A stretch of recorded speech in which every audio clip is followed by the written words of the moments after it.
اللهم صل وسلم على سيدنا محمد وعلى ال سيدنا محمد وإن التعلم والتعليم والتذكر والتذكير والنفع والانتفاع والإفادة والاستفادة والحث على التمسك بكتاب الله وسنة رسوله والدعاء إلى الهدى والدلالة على الخير ابتغاء فضل الله ومرضاته وقربه وثوابه سبحانه وتعالى.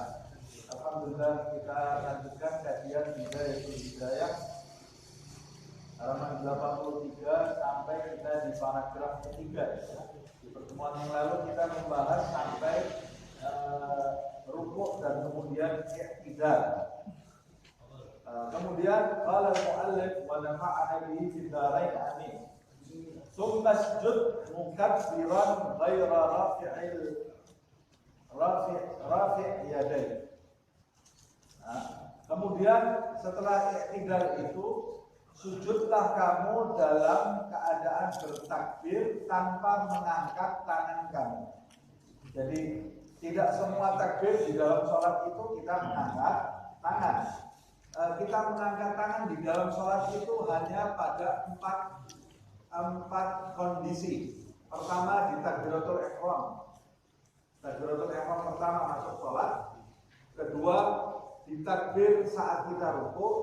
Ketiga pada saat kita berdiri dari rukuk menuju ke i'tidal, sami Allahu liman hamidah.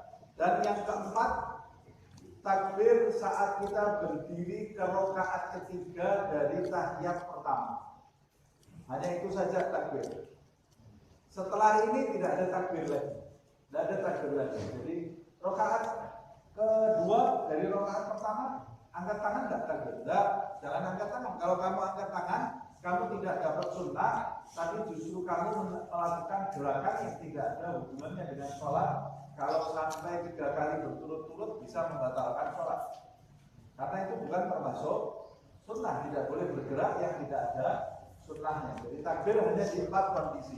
Termasuk takbir selain takbir di 4 ini adalah takbir saat kita dari i'tidal menuju ke sujud. Kita mengucapkan takbir tapi tidak disunnahkan mengangkat tangan, tidak mengangkat tangan. Takbir dari sujud ke duduk di antara 2 sujud dan juga mengangkat tangan. Bagi orang yang tidak paham dari sujud ke duduk di antara 2 sujud. Allahu Akbar. Ini mengikuti sunnahnya siapa ini? Tidak ada. Dan itu terhitung gerakannya bukan gerakan sunnah. Dan kalau sampai bergerak 3 kali berturut-turut mutawaliyat, dan itu termasuk gerakan besar, bisa membatalkan sholat. Gerakan yang ketiga.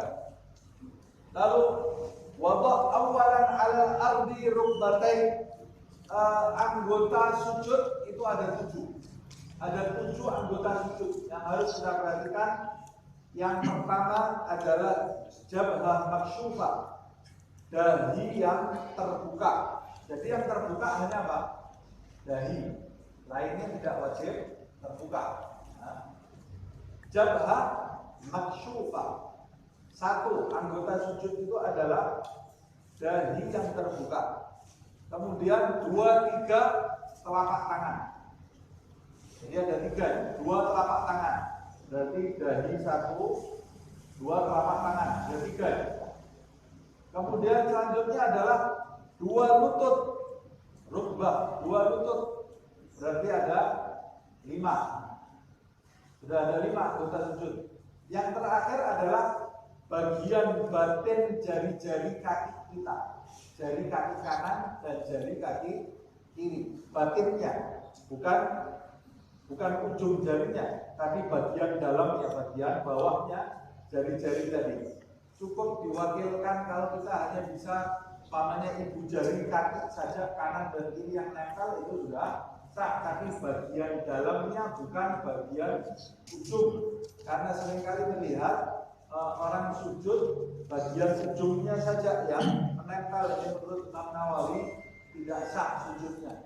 Menurut Imam Nawawi, tapi menurut gurunya Imam Nawawi sah. Menurut Imam Nawawi tidak sah. Jadi supaya kita keluar dari khilaf, ya kita tempelkan ini bagian dalam jari-jari kita ini. Nah, ada 7 anggota sujud seperti yang saya sebut tadi. Terus pada saat saya i'tidal, waktu saya mau sujud, mana yang harus saya dahulukan terlebih dahulu? Lututkah atau dahikah? Masa dahi dulu yang didahulukan dan mungkin, atau tangankah? Mana yang harus didahulukan? Kata Imam Ghazali, wadha' awalan 'alal ardi rukbatain. Pada waktu kamu i'tidal, kamu mau sujud, letakkan pertama dua lutut kamu. Jadi yang pertama menyentuh tanah adalah lutut, bukan telapak tangan, tapi lutut terlebih dahulu. Ustaz, ini saya punya ayah sudah tua, nggak bisa kalau lutut dulu dia bisa jatuh. Kecuali kalau kondisinya tidak memungkinkan, bolehlah dia letakkan telapak tangan dulu. Tapi sunnahnya yang dilakukan Nabi, lutut dulu yang diletakkan. Nah, kemudian setelah lutut, dua lutut, summa yadaika, baru dua telapak tangan kamu letakkan. Lalu setelah itu summa jabhataka maksyufatan, lalu letakkan dahi kamu di tanah dalam keadaan terbuka, bukan tertutup. Siapa yang menggunakan kufiah, jangan kufiahnya nanti ada di sini, tidak sah. Siapa yang menggunakan mukena, apa itu bahasa Singapura, mukena sama.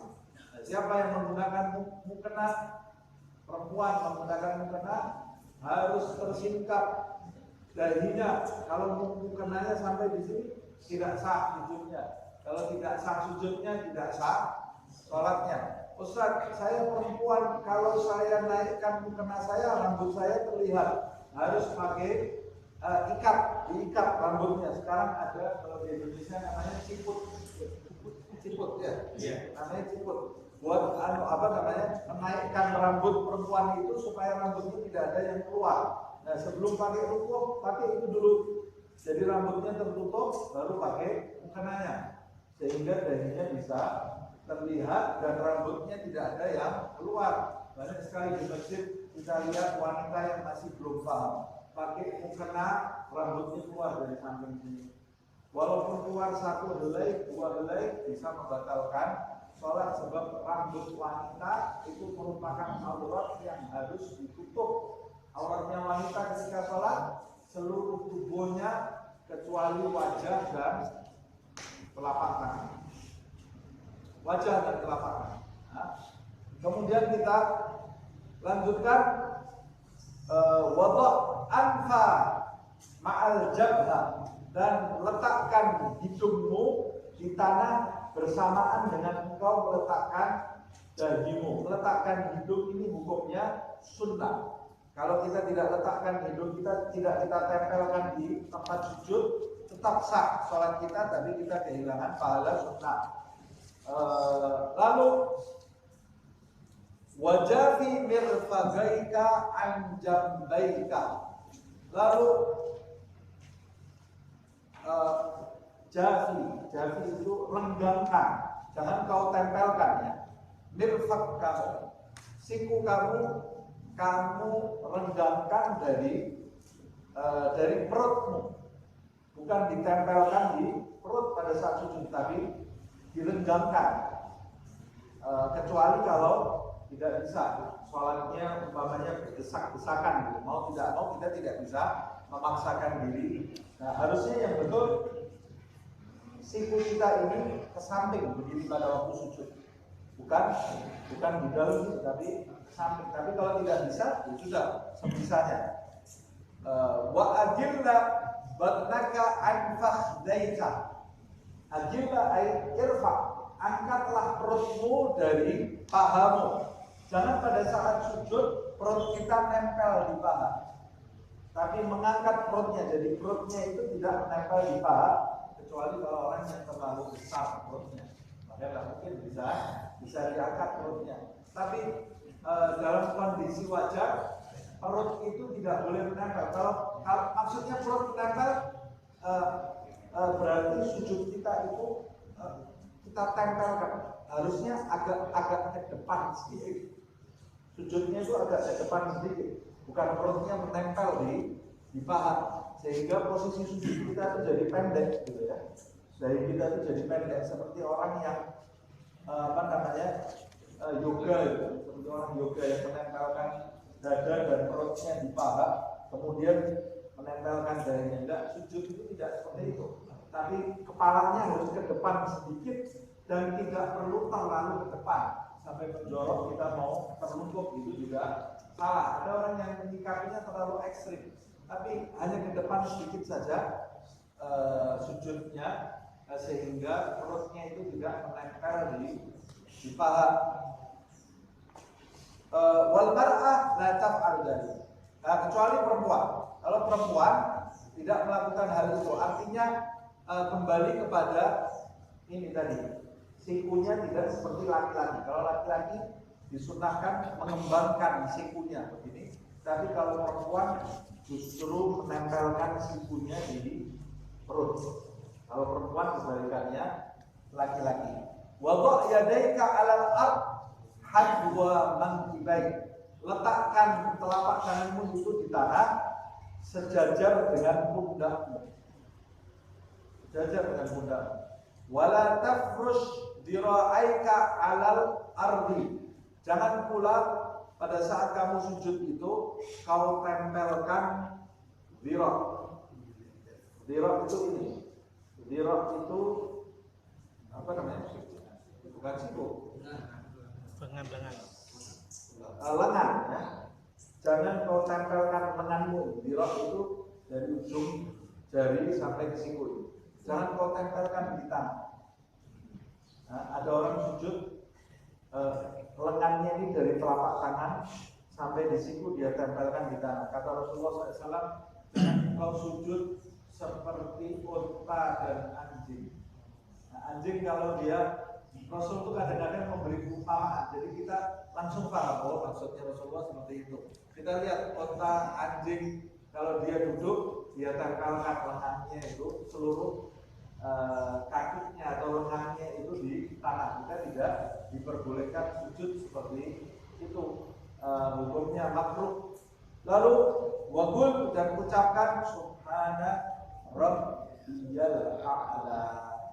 Dalam riwayat subhana rabbiyal a'la wa bihamdi. Ada juga bacaan yang lebih, ucapkan 3 kali kalau kita sholat berjamaah. Au sab'an au asran in kunta munfarizan, atau kau ucapkan 7 sampai 10 kali jika engkau sholat sendiri. Kalau sholat berjamaah jangan banyak-banyak, kesian makmumnya ya. Apalagi kamu sebagai imam, baca subhana rabbiyal a'la wa bihamdi 10 kali. Sholat subuh lagi, makmumnya tidur semua yang dimakan.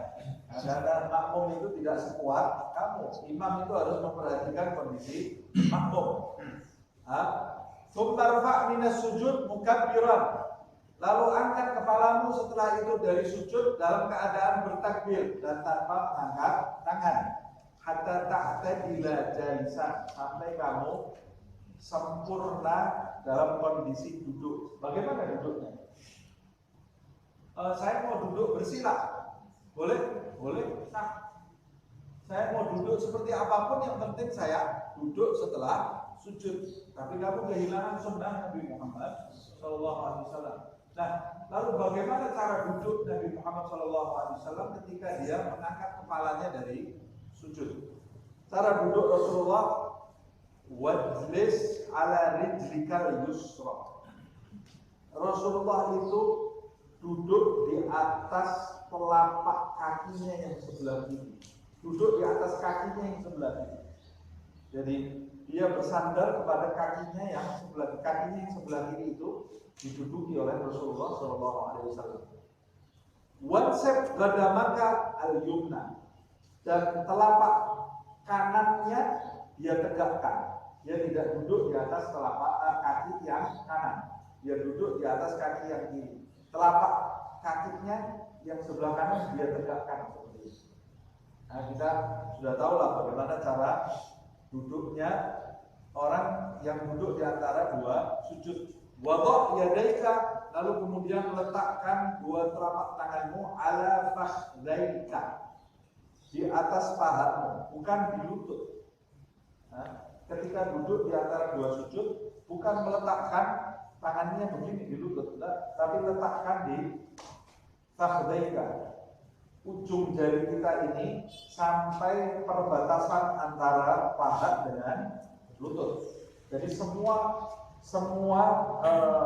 tangan kita, telapak tangan kita ada di paha dan tidak terlalu ke atas, bukan pahanya di atas, tapi paha yang sampai mendekati lutut. Ujung jari kita itu ada di ujung paha kita yang mendekati lutut. Wal asabi' mansyuratun, dan jari-jarimu itu dalam keadaan kau julurkan, bukan kau genggam. Waqul, dan ucapkan pada saat duduk di antara dua sujud, Rabbighfirli warhamni warzuqni wahdini wajburni wa'afini wa'fu anni. Atau ada juga ya, Rabbighfirli warhamni wajburni, didahulukan dulu wajburni, warzuqni baru warzuqni, wahdini wa'afini wa'fu anni. Mana yang betul? Dua-dua betul. Yang penting kamu berdoa. Kalau kamu tinggalkan doa ini, kamu kehilangan sunnah Nabi Muhammad SAW. Sumasjud sajdatan tsaniyatan kadzalik. Setelah itu kamu sujud yang kedua. Begitulah bentuk setiap rakaat yang tidak ada tasyahudnya. Bentuknya seperti ini. Nah, ini sempurna satu rakaat ini.